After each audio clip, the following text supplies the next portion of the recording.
नमस्कार दोस्तों, मैं प्रशांत दीक्षित आपका भाई आपके अपने शो खट्टे मीठे सवाल में आपका हार्दिक स्वागत करते हैं। आज दोस्तों हम आपको एक ऐसे इंसान से मिलवाएंगे जिनको हीरो या रियल हीरो कहा जा सकता है। आप उनके बारे में सुनिए, तो चलिए उनसे बात करते हैं, जानते हैं वो क्यों रियल हीरो नाम से जाने जा रहे हैं। सौरभ जी, आपका हमारे चैनल में बहुत बहुत स्वागत है। धन्यवाद। आप अपने बारे में थोड़ा सा बताइए, आप कहाँ से रहते हैं, क्या करते हैं, और कोरोना काल में आपने लोगों की बहुत मदद की है, उसके बारे में थोड़ी सी संक्षिप्त में जानकारी दीजिए। जी नमस्कार दोस्तों, मेरा नाम सौरभ तिवारी, मैं रामा देवी में शनिगवा में रहता हूं और मैं पेशे से एक MR रहा हूं। इस समय मेरा एक मेडिकल स्टोर है अपना। साथियों, जैसा कि प्रथम और द्वितीय कोरोना काल में हमने देखा कि प्रथम कोरोना काल में तो लोगों की कम मौत हुई है, परंतु द्वितीय कोरोना काल में हर परिवार ने अपने किसी न किसी को खोया है। तो उस समय जब ऑक्सीजन की किल्लत आई हुई थी तो अपने कई मिलने वालों में हमारे कई लोग जा रहे थे। उसी को देखते हुए हम कुछ मित्रों ने एक बीड़ा उठाया कि घर घर हमें ऑक्सीजन सिलेंडर पहुंचाना है, और अपना प्रयास ये रहा कि किसी भी टाइम अगर किसी का फ़ोन आया है तो प्रयास यही रहा है कि उसे उस तक ऑक्सीजन सिलेंडर पहुंचाया जा सके, और जहां तक कोशिश रही है तो हमने उसे ऑक्सीजन सिलेंडर पहुंचाया है। तो आपने अपनी जान की बिना परवाह किए, लोगों का कहना था कि घर में रहिए, सुरक्षित रहिए, आपने बिना जान की अपने परवाह किए आप सड़कों पर उतरे, लोगों की मदद किए, ऑक्सीजन के लिए लाइन में रहे। उसके बारे में बताइए कि किसकी मदद की और किन लोगों की मदद की आपने। देखिए, हमने ये नहीं देखा कौन किस जाति का है, कौन किस वर्ग का है, अमीर है या गरीब है। जिधर से फ़ोन आया, जहाँ से प्रयास हुआ, जिस तरह से फ़ोन आया उस तरह से उसकी मदद की गई है। और उसके अलावा हमने ये देखा है कि अमीर हो या गरीब हो, उसकी मदद अगर उसे आवश्यकता है तो उसकी मदद की गई है। तो आप एक मिडिल क्लास फैमिली से हैं, इन सब में आपको क्या दिक्कतों का सामना करना पड़ा? क्या आपके ऊपर किसी प्रकार का दबाव था कि जिसके कारण आप कुछ लोगों की मदद नहीं कर पाए? ऐसी कोई दिक्कत आई? कहीं ना कहीं सबसे बड़ा चीज़ होता है अर्थ। अगर आपके पास आर्थिक व्यवस्था मजबूत है, आप आर्थिक मजबूत हैं, तो आपको किसी परेशानियों का सामना नहीं करना पड़ता है। तो इसलिए अपना प्रयास तो ये रहा, प्रयास तो ये किया गया कि बिना पैसे के सबकी मदद की जा सके, और जितना प्रयास हो उतना हमने किया, बाकी तो ऊपर वाले की मर्जी। आपके घर में किसी ने आपको रोका नहीं कि बेटा घर से बाहर निकलना खतरे से खाली नहीं है, आप लोगों की मदद कर रहे हो, उससे कोई वो नहीं निकलेगा, लेकिन आपकी जान को खतरा है, ऐसा किसी ने आपको घर से रोका या नहीं? नहीं, पहले तो पिताजी ने काफ़ी हस्तक्षेप किया, उन्होंने बोला कि ऐसी बात है, परंतु उन्होंने जब देखा कि मेरे कारण कई परिवार के लोगों की जान बच रही है तो उन्होंने खुद मुझे सपोर्ट किया कि नहीं तुम आगे जाओ। उन्होंने खुद मुझे बताया कि उन्होंने खुद कुछ लोगों के नंबर दिए, इन्हें भी आवश्यकता है, इन्हें भी पहुंचाया जाए। तो अगर फैमिली का सपोर्ट ना होता तो मैं इतना बड़ा काम ना कर पाता जो आप लोग मुझे जान पा रहे हैं।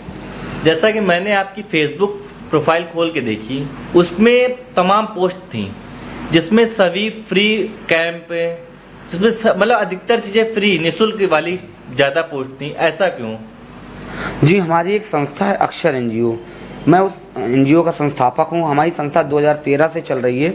हम लोगों का मेन मोटो रहता है एक शिक्षा में और एक स्वास्थ्य में। हम लोगों ने प्रयास किया हुआ है निःशुल्क मोतियाबिंद ऑपरेशन का। हर 6 माह में हम ऑपरेशन कराते हैं, 6 महीने ऑपरेशन चलते हैं हमारे, और कानपुर के बेस्ट डॉक्टर से ऑपरेशन कराते हैं मोतियाबिंद का। और हमारा मोटो रहता है 500 से 600 ऑपरेशन 6 महीने में कराने होते हैं। तो अब तक मैं कम से कम 700 से 800 मोतियाबिंद का ऑपरेशन करा चुका हूँ अपनी संस्था के द्वारा। ये आपकी संस्था किस प्रकार और काम करती है? मेन हमारा मोटो रहता है स्वास्थ्य और शिक्षा पे ही, हम स्वास्थ्य और शिक्षा पे ही मेन काम करते हैं।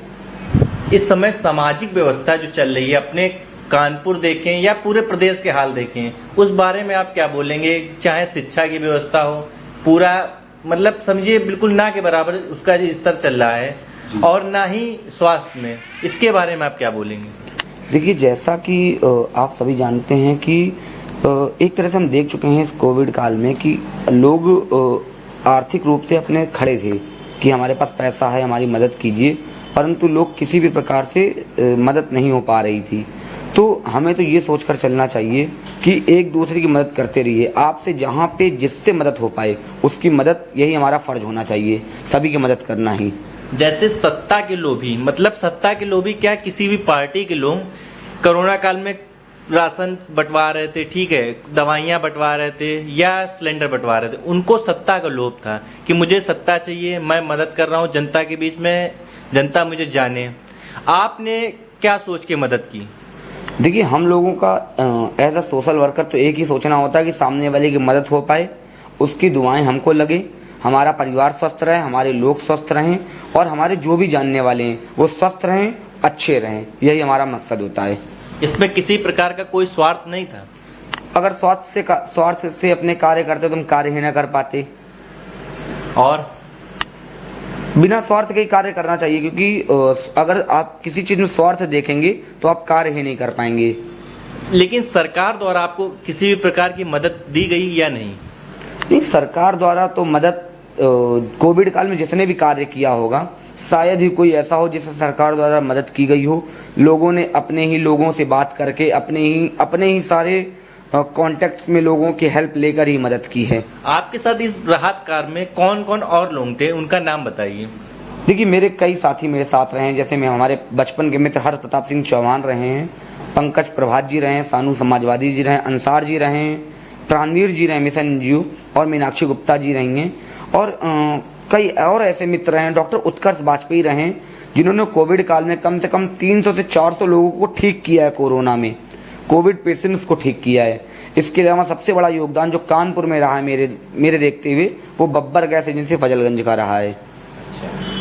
तो आप सरकार से, आपने जीरो स्तर से जमीनी स्तर से इस कोरोना काल महामारी को देखा है, तो आप सरकार से क्या बोलना चाहेंगे कि इसके बारे में, अभी तीसरी लहर के बारे में बोला जा रहा है कि हमारे भारत में तीसरी लहर भी आ सकती है, उस बारे में आप सरकार से क्या बोलना चाहेंगे कि किस जो कमियां हैं उनको पहले से ही दूर कर दी जाए? देखिए, इसका तो कुछ नहीं कहा जा सकता, क्योंकि ईश्वर ने मानिए क्या उसकी किस तरह का कौन सा प्रकोप आ जाए, परंतु जैसा हमने कोविड द्वितीय में देखा हुआ है, तो हमें ऑक्सीजन प्लांट्स, ऑक्सीजन एक तो सबसे ज़्यादा ज़रूरत है पेड़ लगाने की, क्योंकि दिन पर दिन पेड़ काटे जा रहे हैं, इस कारण ऑक्सीजन की कमी हो रही है। तो सरकार से मेरा यही निवेदन है कि ज़्यादा से ज़्यादा ऑक्सीजन प्लांट्स लगाए जा सकें, जिससे ऑक्सीजन की कमी ना होने पाए, और कहीं ना कहीं स्वास्थ्य सेवाओं को और गतिशीलता दी जाए, जिससे कि जैसे मानिए हेलेटेक, उर्सला है, काशीराम है, इन हॉस्पिटल्स में ज़्यादा से ज़्यादा सेवाएं मुहैया कराई जाएं। आपने अभी तक किसी भी राजनीतिक दल के साथ में जुड़े हैं या नहीं? नहीं, हमारे लगभग मित्र किसी न किसी राजनीतिक दल से जुड़े हुए हैं, मेरी उनसे मित्रता है। नहीं, आप किसी राजनीतिक दल में हैं या नहीं? नहीं, मैं एक समाज सेवक के तौर पर ही कार्य कर रहा हूँ, किसी राजनीतिक दल से मेरा कोई संबंध नहीं है। जैसे आपको किसी भी राजनीतिक दल से मतलब नहीं है, लेकिन आपसे अगर पूछा जाए कि आपके सबसे फेवरेट जो नेता है कौन है, उस मतलब किसी एक नेता, वो किसी भी पार्टी से हो, पार्टी मत देखिएगा, मतलब केवल एक अपना फेवरेट नेता, जैसे फेवरेट एक्टर होता है वैसे एक अपना फेवरेट नेता बताइए जिसके विचार आपको बहुत अच्छे लगते हो। नहीं, ऐसा तो कोई नहीं कहा जा सकता, क्योंकि जो हमारे जिनके हम फॉलोवर रहे हैं वो अटल बिहारी वाजपेयी, श्रद्धेय अटल बिहारी वाजपेयी जी रहे हैं, और हम चाहेंगे कि हम श्रद्धेय अटल बिहारी वाजपेयी जी के ही कदमों पे चलें। तो आपके सबसे अच्छे नेता जो थे वो अटल बिहारी वाजपेयी ही आपको लगते थे, उनके ही मार्गदर्शन पे आप चलना पसंद करेंगे? जी। उनके ही जो दिशा निर्देश है उसी प्रकार आप सरकार से बोलेंगे कि उसी प्रकार ही काम करें, उसी प्रकार से कुछ काम किया जाए। तो दोस्तों, आपने सुना सौरभ तिवारी जी को, वह मेरे लिए रियल हीरो से कम नहीं है, और आपके लिए क्या है वो आपको तय करना है। आप बोलेंगे कि एक सौरभ तिवारी से क्या होगा, बिल्कुल सत्य है, लेकिन हमारे हर घर में एक सौरभ तिवारी जरूर हैं, बस उनको क्या है, उनको एक सपोर्ट चाहिए और अपने अंदर एक सेवा का भाव चाहिए।